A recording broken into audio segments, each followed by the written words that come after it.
Let's go to work. Okay.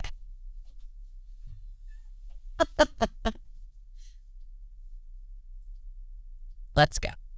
Oh, wait.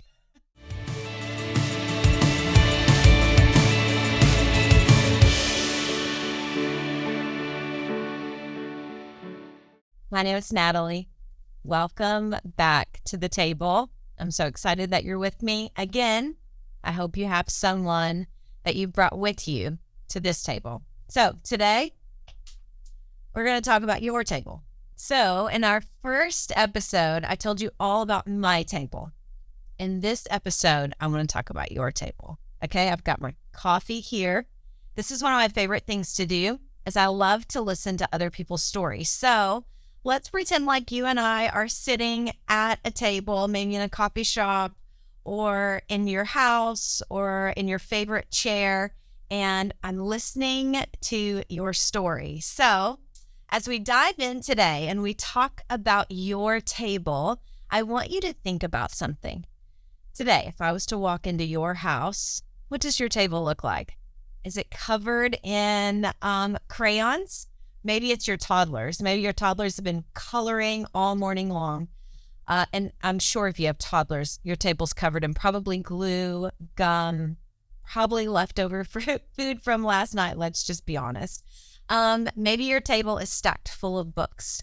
Maybe your table is pristine. I mean, not a centerpiece candlestick out of place. But if I was to sit down at your actual table today, does your actual table represent who you are? Your identity? See, I think that our table is created of history. It's created with history of conversations. You've got a history behind you of stories that need to be told. But your table also really reveals your identity. And I think too often we try to invite people to sit at our table, and our table actually doesn't represent what is in our heart. It doesn't actually represent who we are. So we will maybe make our table look extra fancy, or maybe we know companies coming over and it's like, quick, clear the table. Let's make it look perfect for everyone that comes in. But really, your heart, who you are, does not reflect what I see. Let's think of your identity as two things. External identity, what I see at your table, and internal identity, what is actually inside of you. So let's use your phone, for example, right? We all have a phone. We all use a phone. And I don't even know, 14, Pro Plus, I don't even know what they're all called, but we all have these digital devices. Now, there is an internal processor that works in here, and my phone will be just like your phone. It looks the same externally if we were to put them side by side. But internally, the function of my phone depends on if my processing system is up to date, if I have done the settings correctly. If my settings are different than your settings, I'll receive phone calls differently. While our phones may be the same, while we put both phones up together and they look almost identical, it's not until I actually start using the phone and I get up close and personal with the phone that I realize that the internal processing, the part of the phone, is different. So I think too many times we judge one another based on our external appearances. Maybe we say, well, all phones look alike, right? Look at my phone case. My phone case is probably different than yours. That's how we kind of put a little flavor on our phones and we make our phones look separate. But really, it's when my phone rings that I can see that maybe my ringtone is different than yours. And I think it's the same with when we invite people into our life and into our personal space, that sometimes we present something, we put a phone case on our phone when actually the internal processing system of our phone actually needs to be updated. Maybe we create this tablescape to invite people in, and you invite people around your table, but maybe you're just actually hurting. and maybe you're angry, or maybe you had an argument with your spouse, but on the outside, you present yourself as though everything is put together. But let's think of a different example. How many times have we actually placed judgment on other people's tables?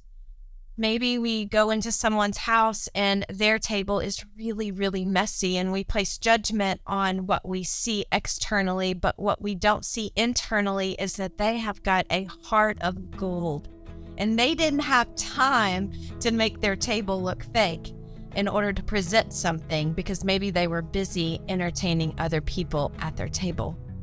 I think it's really important that we make it a practice to encounter a person before we make judgment on their table. Because I don't know about you, but I don't like to be judged. I don't like for people to put judgment on me.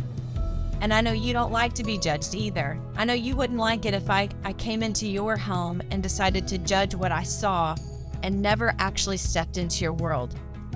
And I think it's too easy with technology to sit on the other side of a screen and judge someone and judge their table, but not ever be willing to get close enough in proximity to learn their heart. And I wonder if you have often felt that in that place of, like I'd said the last episode, that I feel sometimes I don't feel seen, I don't feel accepted.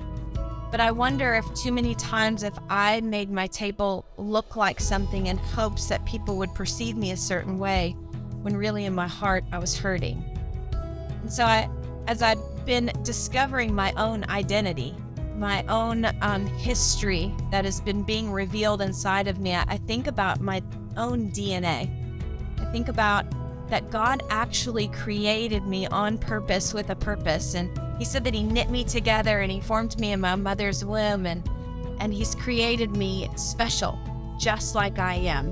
And when I think about tables, I think about me as a little girl.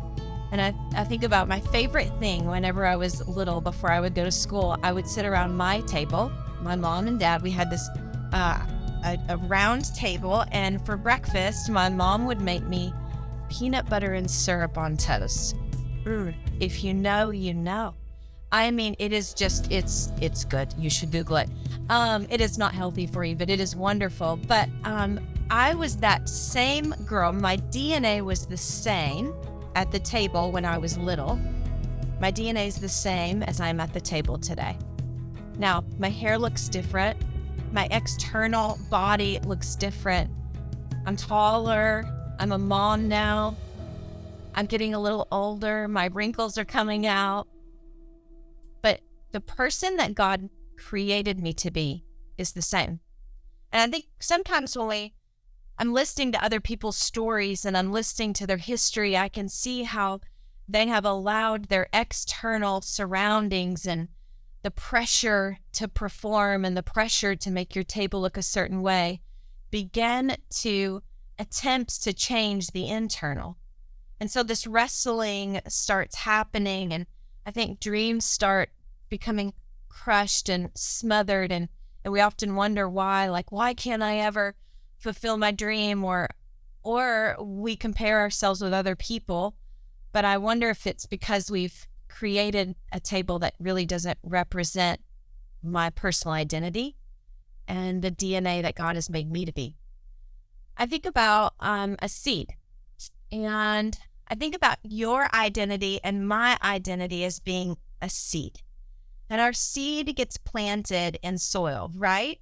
We get put here on this earth. And again, you've been created on purpose for purpose. And I think it's interesting that seeds stay dormant in the ground until water reaches. Till water reaches the seed, it breaks through the embryo, and then it begins to flourish. And so when it flourishes and when the seed grows and now there's flowers or a tree or whatever your seed looks like, I think sometimes our seed gets planted in the soil and maybe we don't water the seed. Maybe we're attempting to water someone else's seed. Maybe we're watering the wrong thing, or we're neglecting and weeds start growing up. And now we're frustrated with what's being produced in our life, or we're looking over and we're comparing our garden and our soil to someone else's, and we're saying, why can't my table look like their table? Why can't my seed look like their seed? And what we don't realize is they're tending to their seed and they're watering their seed appropriately, and maybe we haven't watered ours. Even if I did everything great, even if I watered it exactly the way that it was supposed to be watered, and I fertilized it and I did everything right, did you know what? My seed that comes up above the ground and it turns into a flower or a tree or what, it's not going to look like yours. It's not going to look like my friends, because we were all uniquely made differently.